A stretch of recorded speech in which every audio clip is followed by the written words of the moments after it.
Hello friends, আমি জয়া ব্রাহ্মিকাস কিচেনে আপনাদের স্বাগত। পুরনো বন্ধু যারা আছেন তাদের আমার ভালোবাসা, আর নতুন বন্ধুরা যারা নতুন তারা আমার চ্যানেলটাকে সাবস্ক্রাইব করবেন। আমি এখানে আজকে একটা স্ন্যাক্স বানাবো, যার জন্য আমি 200 গ্রামের মতো চিড়ে নিয়ে নিয়েছি আর হাফ কাপের মতো সুজি নিয়ে নিয়েছি। চিড়েটাকে ধুয়ে আমি ওয়াশ করে নিয়েছি। এবার সুজিটাকে দিয়ে আমি ভালোভাবে মেখে নিয়েছি। ভালোভাবে মেখে নেব। নিয়ে এবার এর মধ্যে আদা আর রসুন কুচনো, যেটা কুচিয়ে রেখেছিলাম সেটা দিয়ে দিচ্ছি, এবং গাজর কুচিয়ে রেখেছি সেটাও দিয়ে দিয়েছি, ক্যাপসিকাম কুচিয়ে রেখেছি সেটাও দিয়ে দিলাম।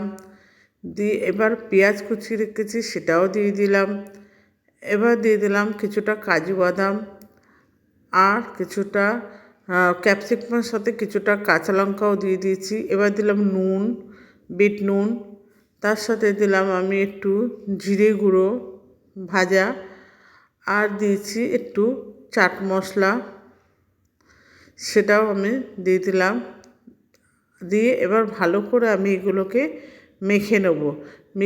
মেখে একটা ডো মতো বানিয়ে নেব। এটা দিয়ে ভালো করে দেখুন বানানো। এবার ধনেপাতা মিশিয়ে দিচ্ছি, ধনেপাতাটা আমি দিতে ভুলে গেছিলাম, ধনেপাতাও মিশিয়ে দিলাম, আর একটুখানি পুদিনা পাতা ধনেপাতার সাথে দিয়ে এটাকে আবার ভালো করে আমি মেখে নিলাম। এবার কড়াইতে একটা কড়াই বসিয়ে দিচ্ছি গ্যাসে, তার মধ্যে কিছুটা তেল দিয়ে দিয়েছি। তেলটা গরম হয়ে গেছে, হয়ে যাওয়ার পর আমি ওই ডো থেকে কিছুটা জিনিস নিয়ে মাখা নিয়ে আমি আমার মতো করে শেপ দিয়ে নিয়েছি। আপনারা আপনাদের মতো বিভিন্ন রকম শেপ বানিয়ে নেবেন। আমি এখানে বিভিন্ন রকম শেপ বানিয়েছি। দিয়ে এবারে ওই তেল গরম হয়ে গেছে, তার মধ্যে আমি ওইগুলোকে ছেড়ে দিয়েছি। আমি সমস্ত এগুলো ডোটা থেকে সমস্ত জিনিসগুলো আমি এক এক রকমের শেপের আকারে বানিয়ে নিয়েছি। এবারে আমি এটা আস্তে করে পাল্টে দেবো। এক পিঠটা লাল হয়ে গেছে, লাল করে ভাজা হয়ে গেছে, আর এক পিঠটা আমি উল্টে দিলাম। এরকম উল্টে পাল্টে আমি এগুলোকে ভেজে নেব। দেখুন মোটামুটি ব্রাউন কালার হয়ে গেছে। দেখো বন্ধুরা এটা ব্রাউন কালার হয়ে গেছে। এরকমভাবে এটাকে ভেজে নিতে হবে। ভেজে নিয়ে হালকা হালকা করে আমি তুলে নেব। মোটামুটি ভাজা হয়ে গেছে এপিট এপিট করে। আপনারা যদি আরেকটু মুচমুচে চান তাহলে আরেকটু লাল করে ভাজতে পারেন। আমি এটা তুলে নিলাম। নিয়ে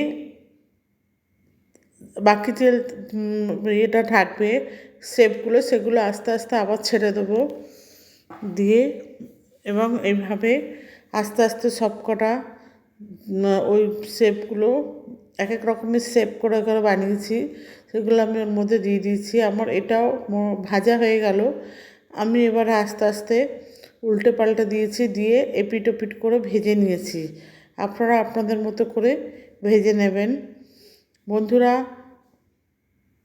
এই রেসিপিটা ঘরে বানিয়ে দেখবেন, অত্যন্ত সুস্বাদু। ছোট বড় বাচ্চা সবাই এটা খেতে ভালোবাসবে। চায়ের সাথে হোক, সকালে ব্রেকফাস্টের সাথে হোক, এটা খেতে খুব ভালো। আপনারা এটা ঘরে বানিয়ে দেখবেন। আশা করছি খুব কম সময়ের মধ্যেই বানানো যায়, এবং বাচ্চারাও ভালোবেসে এটা বাচ্চাদের স্কুলে টিফিনেও দিতে পারবেন। এইগুলোও আমার আবার ভাজা হয়ে গেছে, এগুলো আমি সব তুলে নিচ্ছি।